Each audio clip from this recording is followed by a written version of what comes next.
Olá, sejam bem-vindos. Meu nome é Laércio, eu sou editor deste canal e hoje eu queria falar com vocês que têm viajado pelas redes da internet, navegado, tem muitos vídeos, tem muitas coisas interessantes e tem surgido pastores, pregadores na internet que trazem mensagens edificantes, mensagens transformadoras. Inclusive, eu já assisti muitos para ver. Porém, no meio da mensagem, no meio das transmissões, ele entra como uma mentira. Eu estava vendo um pastor, que eu não vou citar o nome, né? Ele disse que ele era ateu, até que um dia ele teve um encontro pessoal com Cristo. E ele é um conhecedor nato da Bíblia, é uma pessoa capaz, uma boa dicção, uma boa mensagem. Seus vídeos são bem elaborados. Eu assisti alguns vídeos dele e achei interessante. E eu queria ver qual era a linhagem de pensamento dele, para onde que ele estava indo. Até que chegou um momento que veio a grande decepção. Perguntaram a ele: o que você acha do Shabat?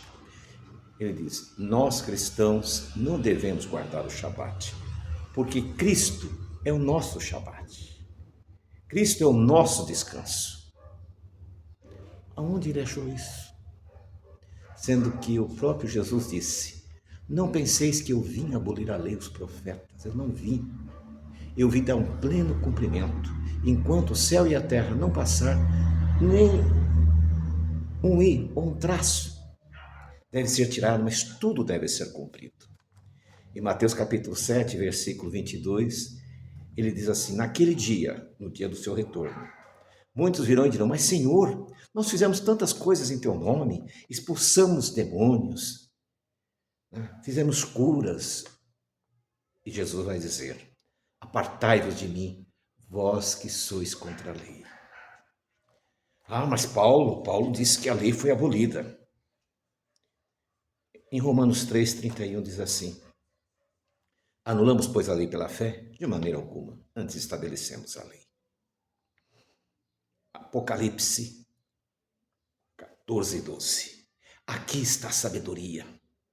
Aqui são os sábios, aqueles que guardam os mandamentos de Deus, inclusive o Shabat, e têm a fé em Jesus. Apocalipse 22:14. Bem-aventurados são os que guardam os mandamentos de Deus, pois terão direito à árvore da vida e poderão entrar pelas portas da cidade santa. Coríntios, o segundo livro de Coríntios, capítulo 6, versículo 14 e 15, dá uma explanação bem clara, mas eu vou pegar apenas uma parte. E ali diz assim: qual a comunhão tem a luz com as trevas? E qual a concordância entre Cristo e Belial? Ou o crente e o incrédulo?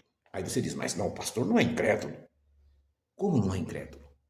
Se ele diz que a lei de Deus não precisa, que Cristo é o sábado, que não precisamos observar o sábado. O que ele vai dizer para Ezequiel, capítulo 20, versículo 20? Santificai os meus sábados, pois servirão de sinal entre o homem e Deus. E o que ele vai dizer para Moshe, quando escreveu Gênesis capítulo 2, versículo 2. E o Senhor abençoou e santificou o sétimo dia. Quem autorizou a esses pastores a desabençoar e a dessantificar? Quem são eles? Não é? Em 1 João capítulo 2, versículo 18, última parte. Pois agora, naqueles dias, surgiram muitos anticristos. Anticristos no plural. Pessoas que são contra os ensinos de Cristo. Naquela época já existia pessoas que pregavam contra os ensinos de Cristo. 1 João 4,3. Mas todo espírito que não confessa a Jesus não é de Deus e é o anticristo. Aqui temos dois personagens. Aqueles anticristos que pregavam contra os ensinos de Cristo e aqueles anticristos que pregavam dizendo que Cristo não era o Cristo. E hoje nós temos esses dois grupos. Esses falsos pastores que pregam contra a lei de Deus, contrariando os princípios fundamentais a qual Yeshua morreu, porque ele morreu pela transgressão da lei de Deus. Então eles são contrários a isso. E agora temos esses falsos ex-pastores que migraram para o movimento messiânico, adotaram nomes de rabinos e roches. Porém, o que eles fazem? Inicialmente eles edificam e elevam o nome de Yeshua. Mas de repente o que eles têm feito? Yeshua não é o Messias. Yeshua é um profeta. E de repente Yeshua é um falso. E de repente ele nunca existiu. O salmista há 3.000 anos, no capítulo 1, diz assim: bem-aventurado o homem que não se assenta na roda dos escarnecedores e nem se detém com os pecadores. Quantas vezes você, ao invés de ouvir um lindo hino bíblico, um salmo, um hino em louvor ao Deus bendito, ao invés de estudar e ver os vídeos daqueles homens que realmente servem a Deus, você fica perdendo o seu tempo sentado para ver esses falsos pastores que pregam contra a lei. Isso é pecado. Porque, de repente, a sua mente vai ficando, cristalizada e, de repente, você deixa de servir a Deus. De repente, o sábado já não é mais interessante para você. De repente, a alimentação kasher, que é para a sua alma e seu espírito estar em harmonia com que o Espírito Santo habite em você, já não tem mais importância. E de repente, você deixa de frequentar, deixa de assistir às reuniões online e finalmente você esquece o Deus bendito. E você caiu nas mãos de Satanás, o opositor, aquele que se opõe às coisas sagradas. Nós estamos sendo testados dia a dia. Jó, no capítulo 42, ele diz o seguinte: antes eu ouvia falar de Deus, hoje eu sei como é que ele é. E a Bíblia diz que quando ele perdoou seus inimigos, quando ele perdoou aquela situação, Deus mudou a sua sorte. E é o que Deus quer fazer com você hoje. Deus quer mudar a sua sorte. Eu não vou usar aqui aqueles chavões de alguns religiosos, aí até rabinos ortodoxos, dizendo o seguinte: olha, existem segredos milenares para você mudar de vida, para você enriquecer. Isso é besteira. O que importa o homem ganhar o mundo e perder a sua salvação? O que importa você ter tudo o que o mundo te oferece e não ter a eternidade? Por isso, reflita.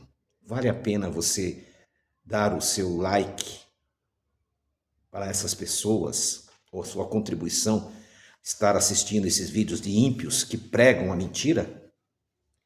Com respeito a todas as religiões católicas, protestantes, evangélicas, espíritas, umbandistas e candomblé, eu acho meio difícil você assistir um vídeo de um pai de santo, de um padre, porém você se ilude ao assistir vídeos desses falsos rabinos, desses falsos pastores, e achando que você está se edificando. Esse vídeo não tem o propósito de condenar os outros, mas alertar você. Se a pessoa não cumpre Torá, se a pessoa celebra as festas bíblicas fora do calendário bíblico, é um alerta para você. Abre os seus olhos, porque você está correndo o risco de enfraquecer na fé e perder a eternidade. Shalom, shalom. Se você não se inscreveu, se inscreva, não custa nada, isso ajuda o canal. Se você gostou, deixe seu like e faz um comentário.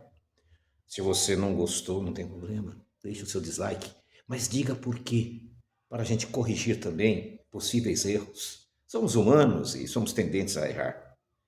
Muitas verdades foram sendo reveladas com o passar do tempo.